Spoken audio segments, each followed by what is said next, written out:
ENG121, Strategies for Composing Multimodal Texts, from the Allen and Bacon Guide, pages 66 to 78. Your book refers to multimodal texts as texts which supplement words with another mode of communication, such as images, sounds, or even the rhetorical use of page design. The word multimodal combines the concepts of multi, which means more than one, with the concept of modality, which is basically a channel, medium, or mode of communication.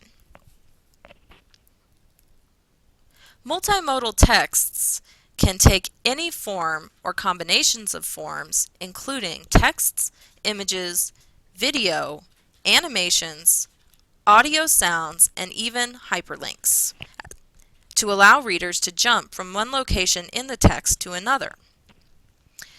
These type of texts predominate in online environments, where you are able to interact differently with texts than you would in other print forms.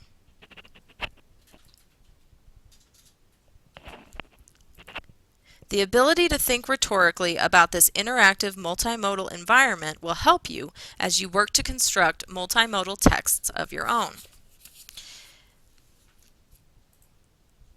The web environments in which multimodal texts are found often complicate our understanding of audiences, purposes, genres, and authors, while also raising legal issues about intellectual property and ethical issues about online etiquette and personas. As such, you need to read multimodal texts rhetorically the same way you would other print texts. Because of the predominance of multimodal texts in online environments, you'll be dealing with an audience that has a short attention span in a competitive environment in which you need to hook your audiences quickly and then keep them engaged with high-level content. One way to do this is by using images and nutshell texts. Readers on the web typically don't read the page from beginning to end the way they would a typical print text. Instead, they jump from page to page, influenced by multisensory stimuli, urging them to pause on an image, scan a verbal text, or click on a link. Texts in multimodal forms are often layered, shuffled, combined, and recombined in ways that make it difficult for authors to predict how readers will navigate a website or what they will choose to read and review. Such an environment requires different choices about how to appeal to your audiences using logos, pathos, and ethos. Typically, in the web environment, the use of images appeals to the the audience's values and emotions using pathos. On the other hand, using brief nutshell texts can imbue an argument with logos in a very short and economical space. Oftentimes, emotion-evoking or interest-arousing images, which have an immediacy that verbal text can't match, can tap into your reader's emotions in a more powerful way than a block of text otherwise would. Similarly, a pithy nutshell sentence can convey a takeaway point in a very short space. These nutshell sentences are often highlighted by a different color, enlarged font, or placement in a call-out box. They are the multimodal equivalent of a thesis statement or paragraph topic sentence in a purely verbal text. As we see in this example, the term frack off is conveying a negative opinion of fracking the same way that this image is appealing to the audience's emotions.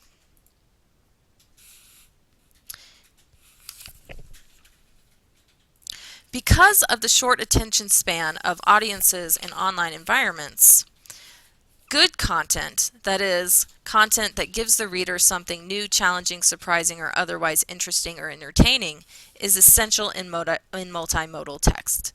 This type of content is often presented in multimodal texts, such as audio podcasts, slideshows set to music, videos of lectures containing PowerPoint or Prezi slides, animations, or videos produced with rhetorical sophistication to make a point. You'll also need to consider the rhetorical contexts of the different multimodal texts that you compose. The web creates an interactive participatory news environment very unlike that of traditional print newspapers and news magazines. This participatory environment has many implications for reading online communication in a rhetorical way. For example, the variability of your audience occurs in different ways in an online environment. Sometimes you may create online content that will be read by audiences that you didn't intend to target, and these people may even forward your work to another potentially hostile audience. Other times, however, online communities will often work paradoxically to shut off outside readers by creating insider discussion threads that reinforce insider views and make outsiders feel unwelcome. You'll need to consider these shifting audience populations as you construct your online and multimodal texts. Just as the audience shifts in the online environment, likewise online environments often blur the concept of the single authoritative writer by creating texts that are written by communities. Think about Wikipedia, for example, which builds collaborative text that cannot be identified with any individual writer. Or think about the comments that are often threaded beneath an online news article. The responses posted by readers will often bring in other voices to the original author's message, creating a kind of larger and more complex co-created message. Finally, the concept of the writer is blurred further by the anonymity created by the use of pseudonyms or avatars, which often make it difficult to identify text with the actual human author.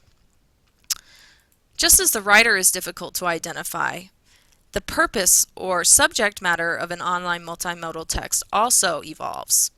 Very few pieces of content published on the web are stable or permanent. Items appear and disappear quickly. This impermanence explains why academic conventions for citing and documenting sources will sometimes require you to indicate the date on which you viewed a website. Also, readers often don't read web text linearly from beginning to end in the stabilizing way that they read a print-based text. Instead, they're apt to click on embedded hyperlinks, jumping from one to the next. In this way, the reader's view of the subject is gradually modified by the cumulative impact of all the posts. Moreover, even an individual writer's view might evolve as the discussion continues.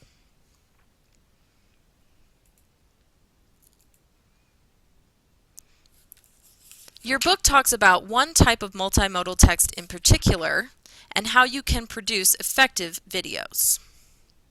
An effective video calls for a full range of visual analysis, so it's a good example of the types of rhetorical thinking we've been talking about so far. Videos can be analyzed rhetorically as still images using the strategies used for analysis of images. However, they can also be analyzed according to their dimensions of motion, including narration and movement through time, as well as the power of sound, including dialogue, background sounds, musics, and voiceovers, to achieve desired effect. Usually, the video will make an impact on the reader through two primary channels. The first is the story itself, which is told through action and dialogue. This is basically the plot and the things that the characters say to each other. But the story is also told through the visual grammar deployed through camera placement and technique. Oftentimes, directors will narrate the action through the perspective of different camera positions. They will choose each position for a different rhetorical purpose in order to emphasize some parts of the action and de-emphasize others. Film scholars have shown that camera positions can generally be classified into three types. Establishing shots set the narrative in a context showing location and setting. Here's an example that you might recognize from the popular show Seinfeld. Reaction shots, on the other hand, show a close-up, often a face, to register a character's emotional reaction. Look at Jerry talking to George in this picture. Finally, point-of-view shots look at a scene through the eyes of one of the characters. This is the view that the characters would see if they were sitting at the booth in the diner eating their lunch. Finally, whenever you are producing videos or other multimodal texts, be sure to maintain an online ethical persona that follows the conventions of the particular genre in which you are working. When working in an online environment, you have to be very careful about what personal information you bring. What writers publish in their early teens may come back to haunt them as they pursue their careers later in life. As an example, I'll show you my own MySpace page from 10 years ago. Luckily, I don't think anybody will be searching or finding this on the internet anytime soon. Your book talks about 3 particular areas that you need to focus on when maintaining an ethical persona. The first of these are intellectual property laws. Intellectual property laws are constantly evolving in the United States. The right to protect your own intellectual property is guaranteed in the U.S. Constitution and, like patent law that protects inventions, is essential, providing financial rewards to creative people for their work. Copyright laws are particularly enforced in commercial situations to prevent one person from using a second person's work for financial gain without the second person's knowledge and permission. Copyright laws tend to see borrowing as stealing. Fair use is a concept in which specific occasions occur that someone can use another person's work without their permission. However, this always requires citation and attribution, and usually is just for a one-time occurrence. Creative Commons, on the other hand, is a term that refers to the phenomenon of writers and artists to challenge traditional rules about intellectual property or plagiarism by sampling, remixing, and recombining artistic artifacts into a new whole. These writers and artists wish to make their works freely available for downloading and remixing, so long as the purposes are non-commercial and the borrowers properly acknowledge and cite their sources. In general, the ethics of multimodal production involve 3 principles.